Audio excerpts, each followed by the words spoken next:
সালের সংসদ নির্বাচনের অনিয়মের খোঁজে দুদক, শতভাগ ভোট পড়া কেন্দ্র সংশ্লিষ্টদের তথ্য চেয়ে নির্বাচন কমিশনে চিঠি।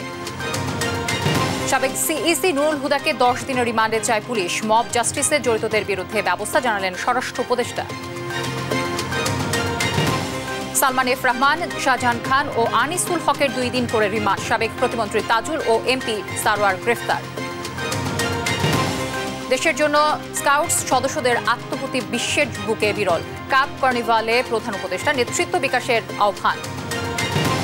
চাকরিতে পুনর্বহাল সহ 3 দফা দাবিতে চাকরিচ্যুত বিডিআর সদস্যদের মার্চ টু যমুনা, শাহবাগ মোড়ে আন্দোলনকারীরা। ইরানের 6 বিমানবন্দরে ইসরায়েলি হামলা, যুক্তরাষ্ট্রের পদক্ষেপে উত্তর কোরিয়ার প্রতিবাদ, হরমুজ প্রণালী বন্ধ না করার আহ্বান। এবং শ্রীলঙ্কার বিপক্ষে 16 সদস্যের ওয়ানডে দল ঘোষণা, ফিরেছেন মুস্তাফিজ তাসকিন, জায়গা পেয়েছেন লিটন নাইম ও শামীম।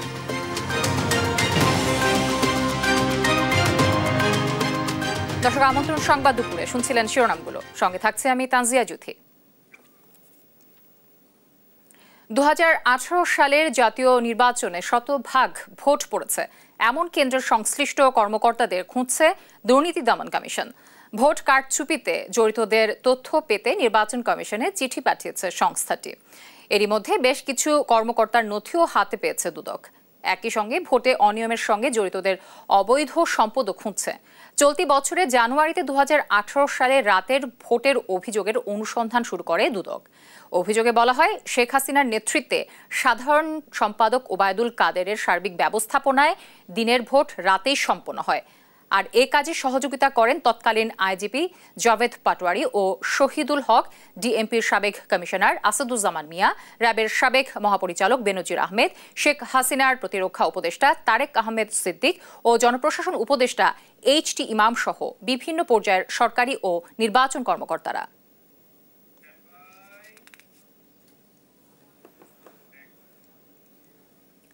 রাজধানীর শেরে বাংলা নগর থানার মামলায় গ্রেফতার সাবেক সিইসি কে এম নুরুল হুদার 10 দিনের রিমান্ড আবেদন করেছে পুলিশ।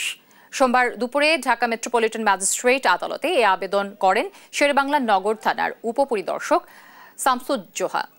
এর আগে রোববার সন্ধ্যায় রাজধানীর উত্তরায় জনতার হাতে আটক হন সাবেক প্রধান নির্বাচন commissioner K M Nurul Huda. পরে তাকে লাঞ্ছিত করে পুলিশের হাতে তুলে দেওয়া হয়। এর আগে প্রহসনের নির্বাচনের অভিযোগ এনে সাবেক সিইসি নুরুল হুদা এবং সাবেক 2 সিইসি সহ 24 জনের বিরুদ্ধে মামলা করে বিএনপি।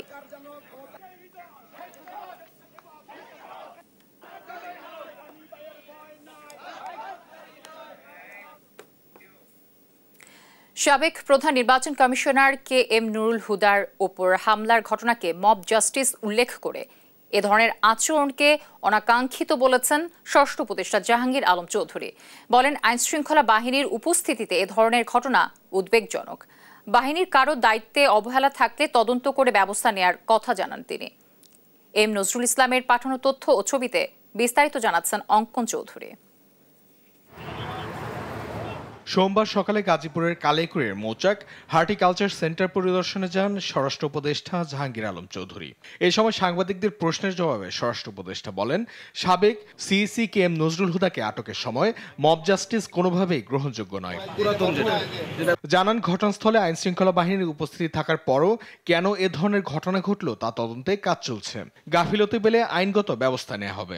এ সময় সাবেক সিইসি হাবিবুল আওয়ালের গ্রেফতারের খবর ভিত্তিহীন বলে উড়িয়ে দেন তিনি। হাবিবুল আওয়াল ওই যে আগে চিফ ইলেকশন কমিশনার অ্যারেস্ট হয়েছে, ইনফ্যাক্ট এখন পর্যন্ত অ্যারেস্ট হয়নি।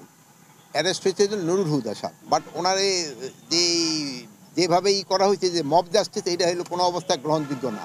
এটার সাথে যদি কোনো আইন শৃঙ্খলা বাহিনী জড়িত থাকে তাদের বিরুদ্ধে আমরা আইনানুগ ব্যবস্থা নেব। এ সময় ভবিষ্যৎ খাদ্য নিরাপত্তা নিশ্চিতে কৃষি জমি রক্ষায় একটি সুরক্ষা আইন প্রণয়নে সরকার কাজ করছে বলে জানান কৃষি উপদেষ্টা। বিদেশি ফলের সাথে সাথে আমাকে দেশি ফলটাকে বেশি প্রণোদনা দিতে হবে, যেন দেশি ফলটা লোকজনে, যেটা আমাদের আবহাওয়ায় দেশি ফলটা হয়ও বেশি এবং আমাদের কিন্তু খাওয়ার জন্য কিন্তু দেশি ফলগুলি আরো বেশি সুস্বাদু।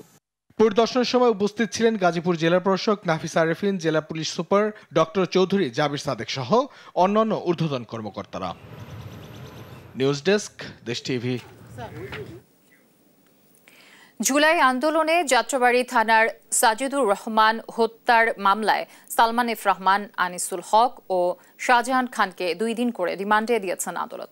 এছাড়া র্যাবের সাবেক মিডিয়া পরিচালক সোহাইলকে পল্টন থানার বদরুল ইসলাম হত্যা মামলায় 3 দিনের রিমান্ডে দেওয়া হয়। সোমবার শুনানি শেষে এই সিদ্ধান্ত দেন বিচারক। এইচ শিমেলের রিপোর্ট জানাচ্ছেন ফেরদৌস রহমান।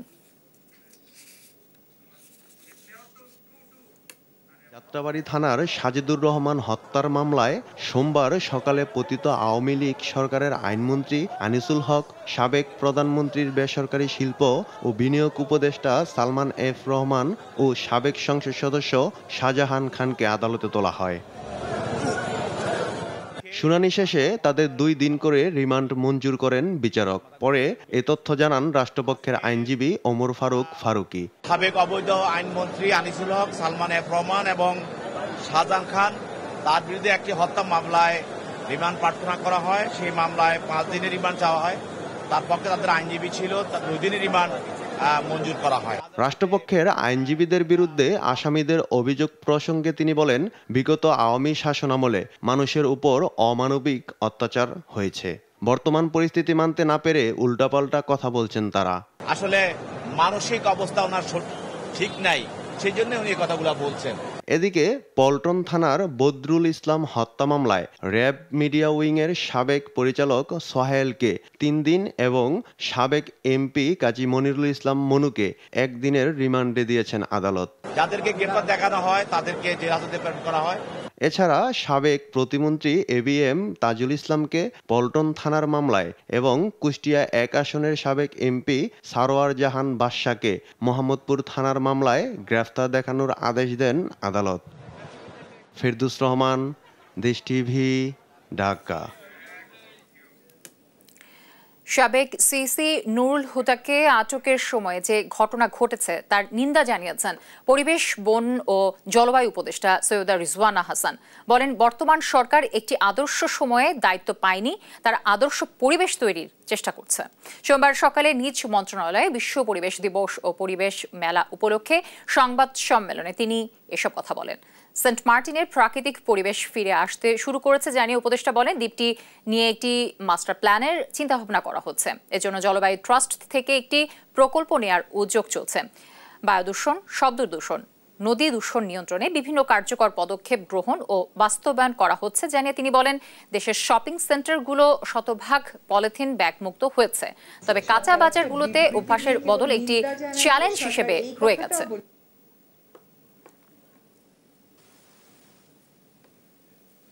সরকার একটা বিবৃতি দিয়ে কেবল নিন্দা জানায়নি, সরকার এই কথাটাও বলেছে যে এই ব্যাপারে প্রয়োজনীয় পদক্ষেপ গ্রহণ করা হবে। কথা হচ্ছে যে কেন পারা যাচ্ছে না, এটা প্রত্যেকেরই আসলে আত্মবিশ্লেষণের একটা জায়গা আছে। হ্যাঁ, আমরা খুব একটা আদর্শ পরিবেশে দায়িত্বভারটা গ্রহণ করি নাই এবং আমরা এর লোক ওর লোক এটা সবসময় শুনি। সে অর্থে আমাদেরকে কিন্তু ইস্যু ভিত্তিক কাজ করে যেতে হচ্ছে, বিষয়টাকে প্রাধান্য দিয়ে কাজ করতে হচ্ছে। তো আমরা চেষ্টা করে যাচ্ছি। দেশের জন্য স্কাউটস সদস্যদের আত্মহত্যা বিশ্বের বুকে বিরল বলে মন্তব্য করেছেন প্রধান উপদেষ্টা ডক্টর মোহাম্মদ ইউনূস। সোমবার সকালে কাব কার্নিভাল উদ্বোধন ও শাপলা কাব অ্যাওয়ার্ড বিতরণ অনুষ্ঠানে একথা বলেন তিনি।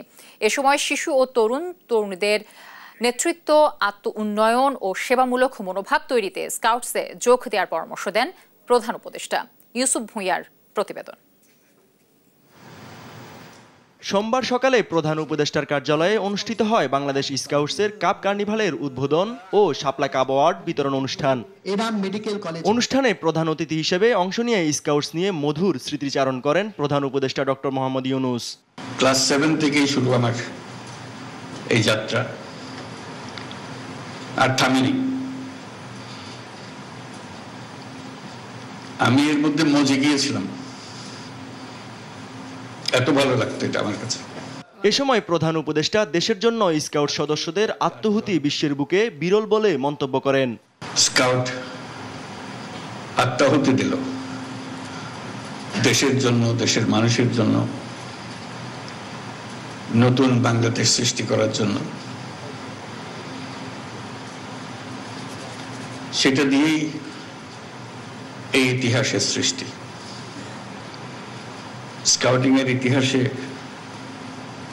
এরকম নজির আর কোথাও নাই।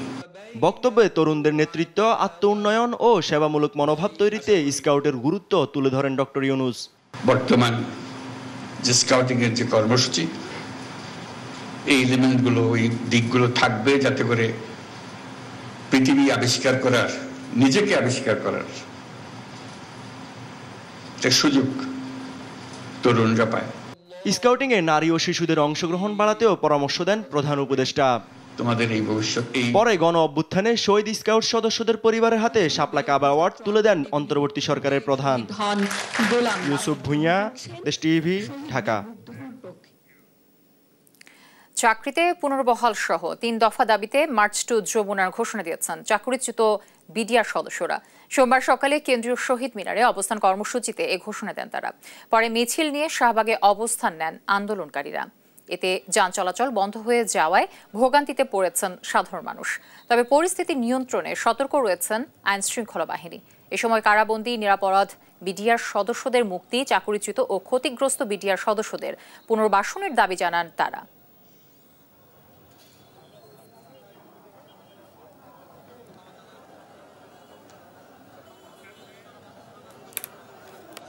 আমরা কোনো কুল না পেয়ে আজকের আমরা প্রধান উপদেষ্টার সম্মুখীন হয়েছি, যাতে আমাদের কর্মস্থল পূর্ণ সুযোগ সুবিধা সহ ফেরত পায়। ভাবে চাকরিচ্যুত হয়েছিল তাদেরকে পুনর্বাসন অদ্যাবধি পর্যন্ত 2009 সাল থেকে যারা কারাবন্দী আছে বিডিআর, তাদেরকে দ্রুত মুক্তি এবং সংস্কার কমিশন কর্তৃক যে অনুমোদন বাতিল, এই 3 দফা দাবি আমরা ন্যায্য দাবি, আমরা কোনো অপরাধ করি না।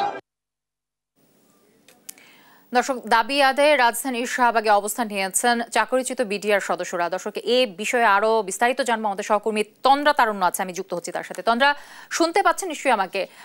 তন্দ্রা, কি বলছেন আসলে আন্দোলনকারীরা এবং শাহবাগের এখনকার চিত্র যদি আমাদের সামনে তুলে ধরতেন। যুথি, আজকে সকাল থেকে কিন্তু চাকরিচ্যুত বিডিআর সদস্য যারা ছিলেন তারা কিন্তু শহীদ মিনার, কেন্দ্র শহীদ মিনার অবস্থান করছিলেন এবং তাদের যে আন্দোলন এবং তাদের যে 3 দফা দাবিটি রয়েছে সেটি কিন্তু তারা গতকাল থেকে কিন্তু তাদের সেই আন্দোলন চলছিল এবং আজকেও কিন্তু সকাল থেকে তারা কিন্তু এখানে আন্দোলন করছিলেন এবং তারা যে অবস্থান কর্মসূচি পালন করছিলেন সেখান থেকে কিন্তু তারা শহীদ মিনারে থাকাকালীন কিন্তু তারা জানান দেন যে এবং তারা ঘোষণা দেন যে আসলে তারা মার্চ টু যমুনা কর্মসূচি তারা ঘোষণা করেন এবং তারই পরিপ্রেক্ষিতে কিন্তু তারা পরবর্তীতে কেন্দ্রীয় শহীদ মিনার থেকে কিন্তু তারা শাহবাগের দিকে তারা আসেন এবং যখন তারা শাহবাগের দিকে আসেন তখন কিন্তু আইন শৃঙ্খলা বাহিনী যারা রয়েছেন, আইন শৃঙ্খলা বাহিনীর সদস্যরা কিন্তু তাদেরকে এখানে তারা চেষ্টা করে ব্লকেট করার এবং তারা যেন শান্তিপূর্ণভাবে তারা যেন আন্দোলন করেন সেটিও কিন্তু তারা নিশ্চিত করেন। পাশাপাশি রাস্তাঘাটে যেন যানজটের সৃষ্টি না হয় বা জনদুর্ভোগ কমানোর যে ব্যাপারটি রয়েছে সেটির জন্য কিন্তু তারা চেষ্টা চালিয়ে যান এবং কিছুক্ষণ আগে পর্যন্ত কিন্তু এই শাহবাগ মোড়ে কিন্তু যারা রয়েছেন তারা কিন্তু আন্দোলন করছিলেন আন্দোলনকারীরা। তবে কিছুক্ষণ আগে কিন্তু তারা কিছুক্ষণ ধরে কিন্তু তারা এখান থেকে তাদেরকে আইন শৃঙ্খলা বাহিনীর সদস্য যারা রয়েছেন তারা কিন্তু তাদেরকে বুঝিয়ে বলেছেন এবং এখন কিন্তু এখানে আমরা দেখতে পাচ্ছি যে চাকরিচ্যুত বিডিআর সদস্য যারা ছিলেন, যারা আন্দোলন করছিলেন, তারা এখান থেকে বলা যায় যে তারা সরে গিয়েছেন এবং আইন শৃঙ্খলা বাহিনীর সদস্য যারা রয়েছেন তারা কিন্তু পুরোপুরি ভাবে এই জায়গাটি বা শাহবাগ পুরো এলাকাটি কিন্তু তারা নিয়ন্ত্রণে নিতে পেরেছেন।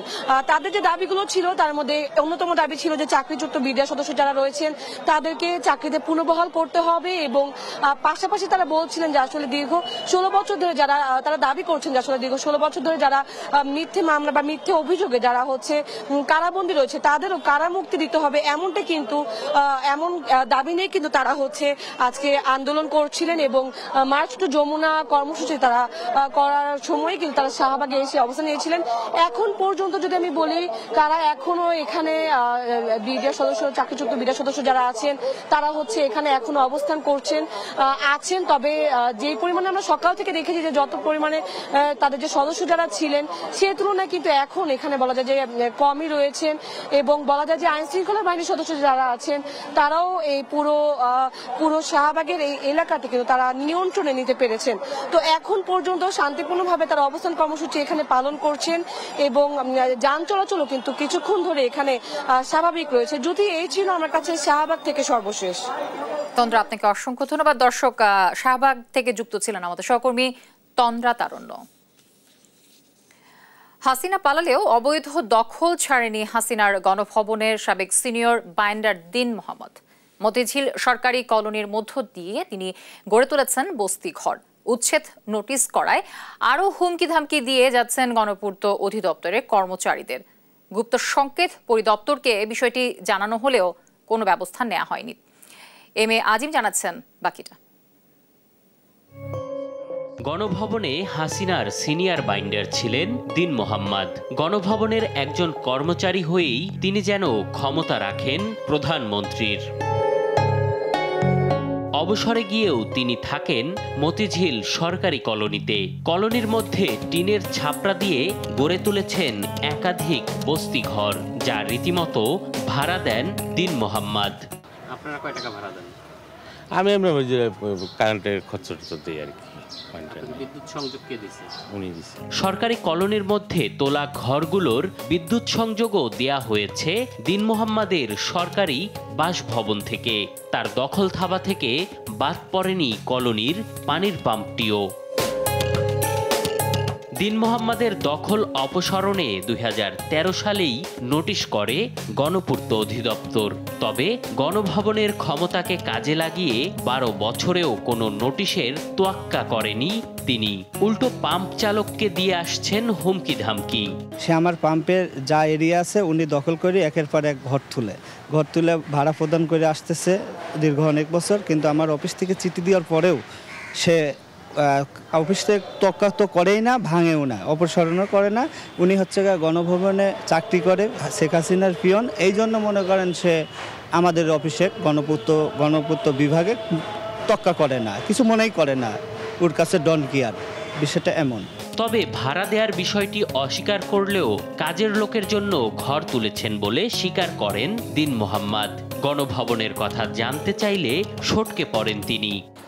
না, দেখছি যে আপনার ঘর থেকে বিদ্যুৎ লাইন এখনো দেওয়া, তাহলে আপনি যদি আগের যে করেছে সেটা যদি দোষারোপ করেন, তাহলে আপনি এখনো কেন বিদ্যুৎ সংযোগ দিয়ে রাখছেন? বিদ্যুৎ কাজের একটা বুয়া থাকে না, তারা কিন্তু সেটা বলেনি। আচ্ছা, আপনি যেটা বলছেন না তাদের কথার সাথে কিন্তু মিল নাই। কি বলছে? আপনার কাজের বুয়া থাকে সেটা কিন্তু তারা বলেনি। আচ্ছা, কি বলছে? এখন আমার কথা হচ্ছে যে ধরেন আমরা যেটা দেখলাম যে আপনাকে গণপূর্ত থেকেও একাধিক নোটিশ করা হয়েছে, কিন্তু তারপরেও আপনি এই ভবনগুলো অপসারণ করছেন না। কোচিং সেন্টারে ভাড়া ভাঙে দিতে চাইছে, ভাঙে দে। আমি এরা করিনি, ওরা চিঠি দিয়েছে তো ভাঙে দিতে চাইছে, ওরা ভাঙে দে। আপনি কি গণভবনের দায়িত্বে এসেছিলেন? গণভবনে চাকরি করতেন? আমি প্রতিরক্ষা মন্ত্রণালয়ের গুপ্ত সংকেত।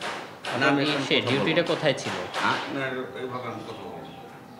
দিন মোহাম্মদের এমন ক্ষমতার অপব্যবহার সম্পর্কে গুপ্ত সংকেত পরিদপ্তরকেও জানিয়েছে গণপূর্ত অধিদপ্তর। তবে তাদের পদক্ষেপ সম্পর্কে জানতে গেলে ক্যামেরার সামনে কথা বলেননি কেউ। মোবাইল ফোনে জানান তাদের অবহিত করা হয়েছে, ব্যবস্থা নিতে বলেনি গণপূর্ত, তাই তারা কোনো ব্যবস্থা গ্রহণ করেননি। গণপূর্ত তো আমাদেরকে ওইভাবে কোনো ব্যবস্থা গ্রহণ করতে বলেনি। গণপূর্ত আমাকে বিষয়টা অবগত করছে। তো অবগত করা আর কার্যক্রম গ্রহণ করা দুইটার মধ্যে পার্থক্য আছে না? হাসিনা পালালেও হাসিনার গণভবনের কর্মচারী দিন মোহাম্মদের কাছে যেন এখনো অসহায় গণপূর্ত অধিদপ্তর। এম এ আজিম, দেশ টিভি, ঢাকা। কুমিল্লায় ডেঙ্গুর প্রকোপ দিন দিন বেড়েই চলেছে। 24 ঘন্টায় ডেঙ্গু আক্রান্ত হয়েছেন 98 জন।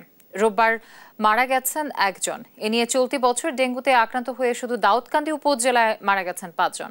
বিষয়টি নিশ্চিত করেছেন কুমিল্লা জেলার সিভিল সার্জন ডাক্তার আলী নূর মোহাম্মদ বশির আহমেদ। চলতি বছরে জেলায় ডেঙ্গুতে আক্রান্ত হয়েছেন 284 জন। বর্তমানে হাসপাতালে ভর্তি আছেন 49 জন।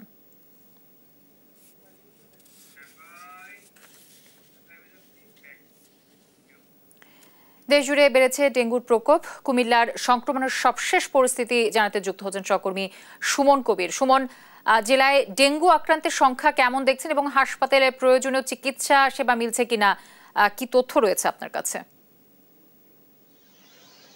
জি জ্যোতি, আপনি যেটা বলছিলেন, কুমিল্লা আমরা দেখেছি সকাল থেকে প্রত্যেকটা হসপিটালে আমরা তথ্য নিয়েছি। আসলে ডেঙ্গু রোগীদের যে চিকিৎসা এবং কোনো ধরনের কুমিল্লার যে সিভিল সার্জন সে আমাদেরকে জানিয়েছেন আলিনুর মোহাম্মদ সাহেব যে কুমিল্লায় ডেঙ্গুতে গত 24 ঘন্টা 98 জন কুমিল্লা দাউদকান্দি উপজেলায় আক্রান্ত হয়েছে। সেদিক থেকে যে বলি কুমিল্লায় দাউদকান্দি এরিয়াটাকে আসলে ডেঞ্জার জোন হিসেবে ঘোষণা করা হয়েছে।